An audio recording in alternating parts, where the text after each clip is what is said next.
대사께서 드디어 문인, 법회, 지성, 법달, 지상, 지통, 지철, 지도, 법진, 법녀, 신의 등을 불렀다.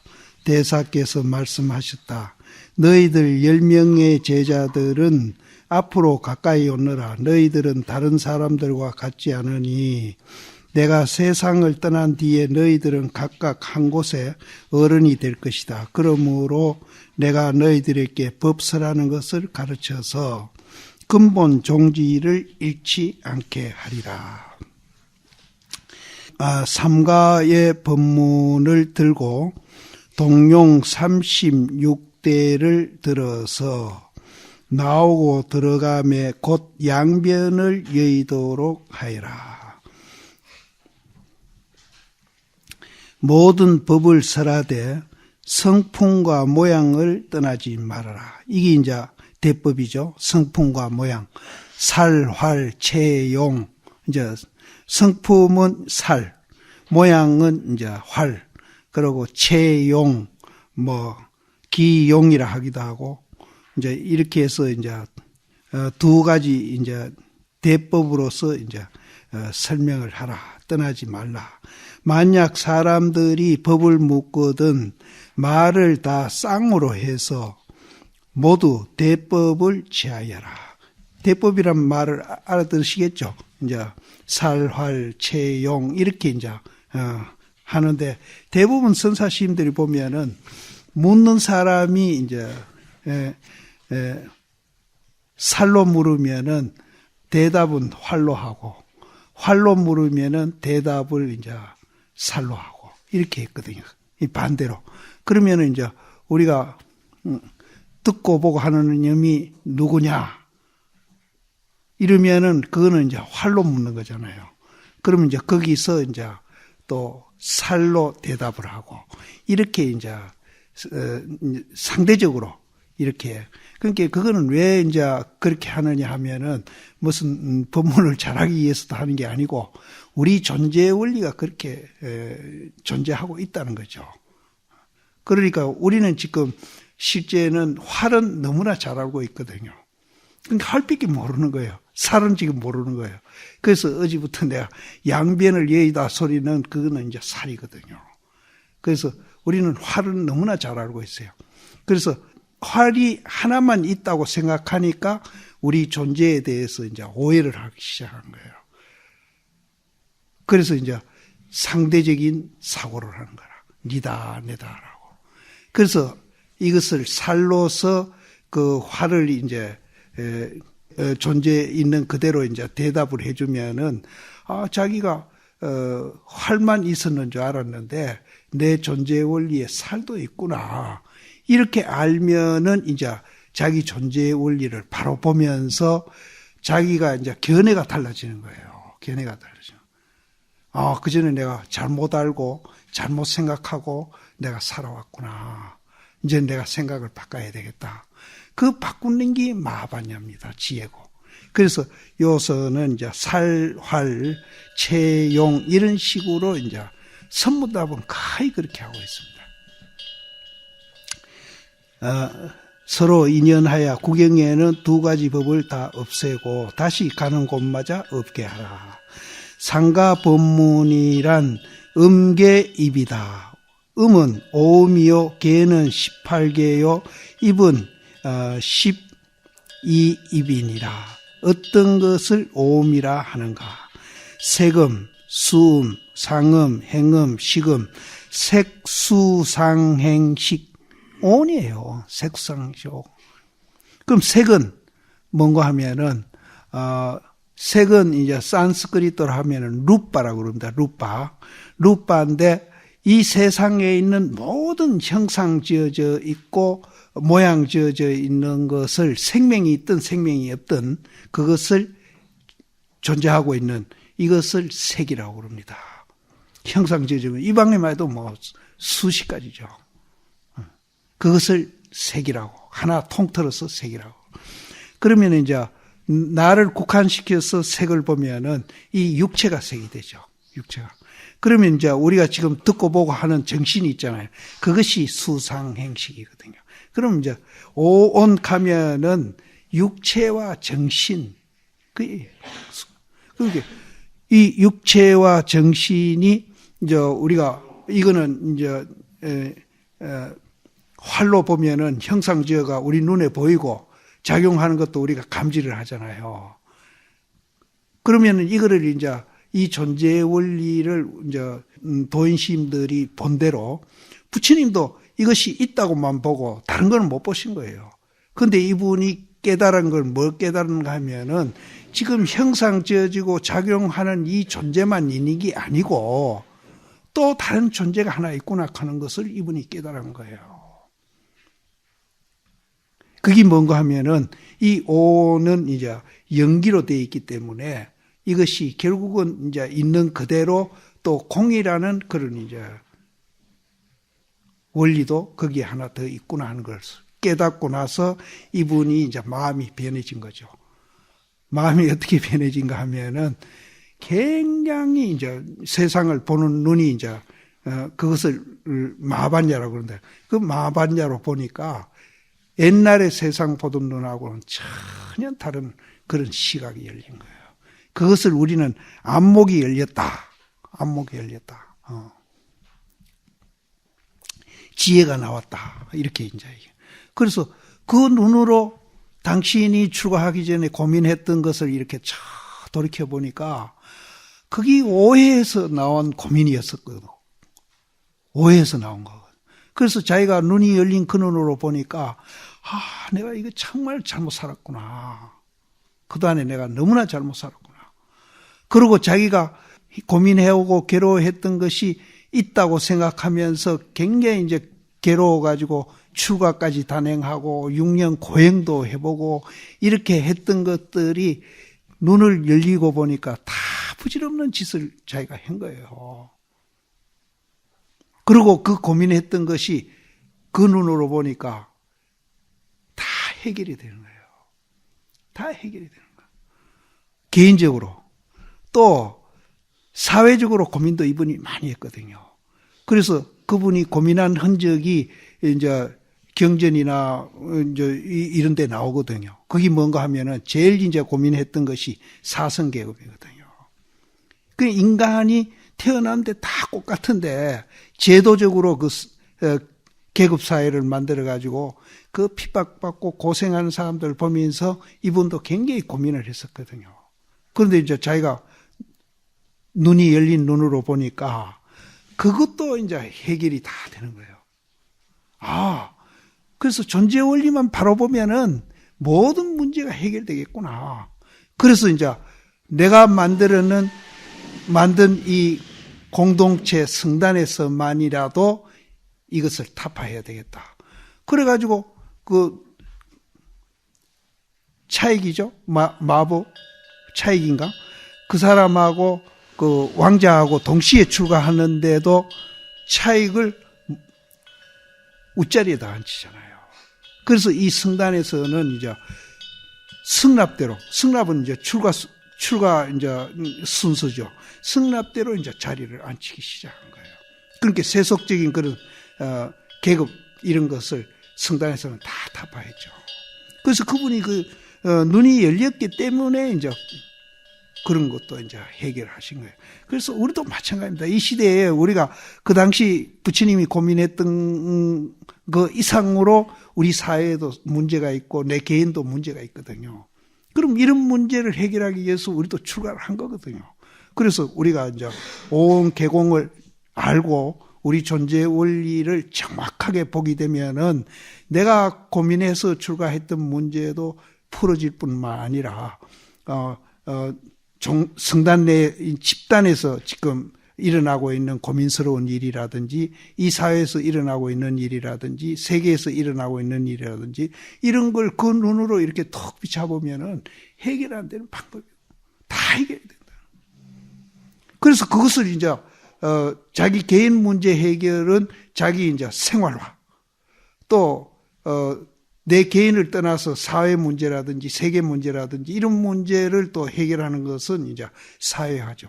그게 이제 개인적으로 하는 거는 상고 버리고 이제 사회적으로 사회화하는 거는 하와 중세이죠. 그래서 이 성단이 이 지구상에서 가장 오래된 성가 공동체입니다. 이 지구상에서 가장 오래된 공동체가 이 불교 성단이에요. 가톨릭 우리보다도 한 600년 늦습니다. 또 이 성가 공동체가 방금 얘기했듯이 이런 위대한 정신을 갖고 있는 성가 공동체거든요. 그런데 요즘은 사회가 이제 이 성단을 걱정하는 거예요. 이래가 되겠느냐 이 말이에요. 그래서 일단은 우리가 눈을 열어야 돼요. 이제 여기서 이제 이 얘기 하듯이 일단은 우리가 눈을 열고 눈 연 사람들이 만해져 가지고 이제 불교의 근본 정신으로 돌아가는 운동을 우리부터 해야 됩니다. 해가지고 우리까지 이제 이 제도나 여러 가지로 우리가 이제 잘 살면은 이제 그때는 이제 사회 사람들이 우리 보는 눈도 달라지고 그때는 우리가 또 사회적으로 이제 나가가지고 이제 우리 존재 원리를 이제 사회 사람들한테 바로 알려주고 그 사람들을 눈뜨게 만들고 또 그런 잘못된 제도라든지 교육이라든지 경제라든지 이런 거를 이제 스님들이 나가서 그 열린 눈으로 이제 이렇게 사는 것이 좋겠다는 것을 제시를 하고 포교를 해야 됩니다. 그러면은 개인적으로도 굉장히 이제 행복하고요. 굉장히 행복합니다. 행복하고 이 사회에 우리가 기여를 하는 겁니다. 그래 어제 저도 얘기했지만은 내가 20대 전에 왔을 때 하고 지금하고 비교하면 절도 그렇고요. 사회도 그렇고 얼마나 잘 사는지 모르거든요. 그런데 정신적으로는 더 지금 그때보다 더 인심도 싸놨고 그건 왜 그러냐 이 말이에요. 그래서 아래도 제가 이 얘기 드렸지만은 정신적인 가치보다 물질적인 가치를 우리는 더 두고 있는 거예요. 성단이 예가 아니라요 지금. 그래서 이제 우리 불교 정신을 이제 회복하는 거, 우리 존재 원리부터 먼저 이해하는 것이 회복하는 거거든요. 그렇게 해서 개인도 잘 살고 이 사회에도 또 우리가 이제 잘 살게 이렇게 이제 그것이 사회를 좋으라 그러는 게 아니라 그렇게 포교를 함으로 해서 자기가 좋아진 거예요. 자기가 좋아져. 첫째 자기가 좋아지고 남도 좋아집니다. 아까 존재 원리를 알고 보니까 공이라는 것도 하나 더 있구나라고 말씀하신 부분을 다시 한번 설명해 주시면 좋겠습니다. 그래서 이제 이게 이제 연기기 때문에 지금 현재 이제 있는 거는 다 아시잖아요. 있는 거는 다 뭐 지금 정신도 작용하고 있고 육체도 왔다 갔다 작용하고 밥도 먹고 이건 다 알고 있으니까 이거는 더 설명할 필요가 없고 그러면은 이 정신이나 육체가 어떻게 돼 있기 때문에 있는 그대로 공이냐 죽어서 없어져 공이라고 하면 그거는 다 이해하죠. 근데 이제 불교에서는 지금 움직이고 말하는 이대로 공이라는 거예요. 죽어서 없어지는 게 아니고 이대로 공이라는 거예요. 그럼 있는데 왜 공이를 하느냐? 이제 첫째 연기기 때문에 공이를 하는 겁니다. 연기기. 연기가 뭔고 하면은 제가 이제 이해하기 좋으시라고 팔만 얘기를 하는 거예요. 수억만 개의 원자덩어리다. 이게 단일로 독립됐다고 우리는 또 착각하고 있거든요. 단일로도. 그런데 현대 물리학자들이 연구해본 결과 이 몬띠가 수억만 개의 원자덩어리라는 거예요. 단일로 독립된 게 아니에요. 이것을 여러 개가 모여가지고 만들어진 것을 연기라고 그래요. 연기기 때문에 공이다 그러는 거예요. 그럼 이제 이게 단일로 독립된 게 아니라 수억만 개의 원자 덩어리가 모여가 됐다는 거예요. 그럼 원자를 또 우리가 분석을 해보면은 원자 한 개 속에 300개, 400개 미토콘드리아라는 또 이제 그런 존재가 있다는 거예요. 그걸로 치면은 엄청난 거죠. 그래서 지금 이제 그것을 자꾸 추궁해 들어가고 있거든요. 그래서 케크까지 왔는데 케크가 또 이제 그것도 단일로 독립되어 있는 게 아니라 두 개, 세 개의 케크가 또 하나의 케크를 이루고 있으면서 또 존재하고 있다는 거예요. 그 지금은 케크까지 왔습니다. 왔는데 케크에서 또 다시 이제 지금 분석하려고 노력하고 있는 분들이 있겠죠. 그게 분석이 될지 안 될지 모르겠는데, 그런데 케크에서 그 중간 과정은 이제 나올지 안 나올지 그건 지금 미지수인데, 케크에서 점프해가지고 힉스라 하는 데까지 지금 갔거든요. 그래서 유럽의 입자 연구소라는 그런 연구소가 있는데 스위스 국경지방에 지금 그 실험실을 만들고 있습니다. 스님들 아실랑은 모르겠 이 얘기는 5년 전부터 신문에 계속 나왔었거든요. 5년 전에 그 유럽 입자 연구소 소장이 영국 사람인데 한국에 방문했어요. 그때 조선일보 기자가 그분하고 인터뷰를 한 거예요. 그 인터뷰를 내가 읽었는데, 그런 연구를 하고 있다 하니까 내가 인터뷰를 읽고 아주 충격을 받은 거예요. 이거는 아직 발견은 아직 안 됐습니다. 작년에는 흔적을 발견했는데 금년에는 꼭 발견한다고 그랬어요. 이거는 아직 질량화되지 않는 거예요. 질량화되지 않으니까 공해예요. 공해 입자예요. 공해 입자인데 이거를 이제 연구하는 그런 연구소가 있고 연구를 진행하고 있다는 그 인터뷰를 내가 보고는 여기에 청강하려고 신청했던 보살이 있습니다. 울산에. 그 남편이 대구에서 학원을 하고 있었어요. 그분한테 내가 전화를 했어요. 처사님, 힉스라는 단어를 쳐가지고 컴퓨터에 들어가십시오.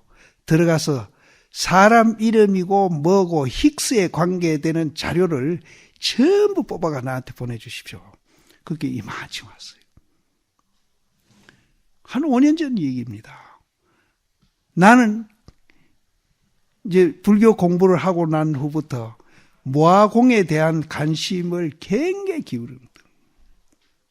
그러니까 지금 과학에서 하는 그런 일이라든지 신문에 그런 거 나면은 절대로 난 안 놓치죠. 그래서 그때는 내가 컴퓨터 다룰 줄 몰랐으니까 그분 보고 이만치 온 거예요. 그래서 그걸 다 읽었어요. 다 읽으니까 와, 이제는 불교에서 이 얘기 하던 것이 이제 물리학에서도 이 얘기 하는구나. 근데 그게 질량화되지 않기 때문에 그게 질량화 안 됐으니까 물질이 아니니까 공이죠. 그럼 여태 이 세상에서는 수학이나 과학에서 공은 그걸 역으로 얘기하면은 있는 것도 아니다는 거잖아요. 그걸로 끝났었어요. 근데 불교에서는 공을 있는 것도 아니지만은 또 없는 것도 아니라고 그러잖아요. 그건 열방경에 나오거든요. 근데 이 힉스가 똑같은 얘기를 하는 거예요. 있는 것도 아니지만은 없는 것도 아니다는 거예요. 왜? 이 공이 다른 에너지를 만난다든지 하면은 이게 물질화가 된대요. 우리 공하고 막 100%, 막 99%는 닮은 거예요. 내가 그걸 보고는 와, 깜짝 놀란 거예요. 그래서 그때부터 5년 전부터 내가 힉스 얘기를, 그래서 지금 유럽 입자 연구소에는 지하 100m에서 길이는 27km입니다. 그래서 내 있는 금봉암에서 봉화까지 하면 한 27km 돼요. 그걸 내가 비교하지. 그런 거리에 원으로 된 지하 100m에서 그 터널 규모가 얼마나 큰지 그거는 내가 이제 기록이 없어 모르는데 그런 것을 이제 파가지고 양쪽에서 양자를 쏘아요. 쏘아가지고 거기 부딪혀가지고 거기에서 힉스를 이제 발견해내려고. 그게 무슨 실험인가 하면은 137억만 년 전에 빅뱅이 일어났던 그 빅뱅 실험입니다. 빅뱅이 일어나가지고 최초로 생긴 것이 힉스라는 거예요. 힉스. 그래서 지금 137억만 년이 지나니까 지금과 같은 힉스로부터 시작해가 이런 우주가 생겼다는 거예요. 그래서 이 과학자들이 이 힉스에 대해서 이름을 뭐라 붙인가 하면은 그게 이제 이 우주를 있게 한 원인이니까 기독교 개념으로 해서 기독교에서는 신이 만들었다고요. 하나님이 만들었다 하니까 하나님이 만드는 게 아니라 힉스가 만들었으니까 이 힉스가 신이다는 거죠. 그래서 이름을 신의 입자라고 합니다. 신의 입자. 신과 같다는 거예요. 그렇게 기독교에서는 지금 상당히 당황하고 있을 겁니다. 그래서 다빈치 코드 쓰는 그 소설가 딘 브라운이 이분이 굉장히 반기독교적인 소설을 쓰는 분이거든요. 그 다빈치 코드도 그런 거거든요. 예수 가족 추적에 가는 거잖아요. 근데 이분이 천사와 악마라는 소설을 썼어요. 이제 힉스를 소재로 해가지고 이제 기독교하고 이제 조금 대치시키는 그런 얘기인데 또 이게 영화가 만들어져 가지고 한국에도 상영이 됐습니다. 그래서 그 영화 CD를 내가 구해가지고 내 컴퓨터에는 그게 저장이 돼 있어요. 그래서 내가 심심하면 콕 누르시려가지고 그 영화 보고 그럽니다. 이렇게까지 지금 과학이 부처님이 말씀하신 그거 연기라든지 공이라든지 거의 90% 정도는 지금 맞아 들어가고 있는 거예요. 이게 연기예요. 그래서 힉스가 그게 있는 것도 아니지만은 지금 진량화 안 됐으니까 없죠. 그런 있는 것도 아니지만은 또 없는 것도 아니에요. 뭐를 에너지나 뭐를 만나면은 그게 물질화가 돼. 그게 이 우주가 생긴 최초의 물질이에요. 물질을 만들어낸 거라. 그걸로부터 이제 137억 년을 지나니까 이런 우주가 생겨났다는 거예요. 그래서 신의 입자다. 굉장히 불교하고 있어. 그래서 방금 이제 스님이 이제 공에 대한 얘기를 해달라고 하니까 내 얘기한데, 그래서 우리도 이제 모든 사람들이 이제 착각에 어떻게 빠져 있는가 하면은 아까도 내가 있다는데 착각에 우리가 빠져 있다고 그러는데 이게 단일로 독립된 존재라고 보는 거예요. 그래서 계속 말마다 내가 있다, 내가 어떻게 했다, 내가 뭐 어쨌다, 있다고 자꾸 생각하는 거예요. 그래서 이것도 수억만 개의 원자 덩어리로 되어 있다. 그럼 그 수억만 개의 원자 덩어리 중에 무엇을 내라 할 거냐 이 말이에요.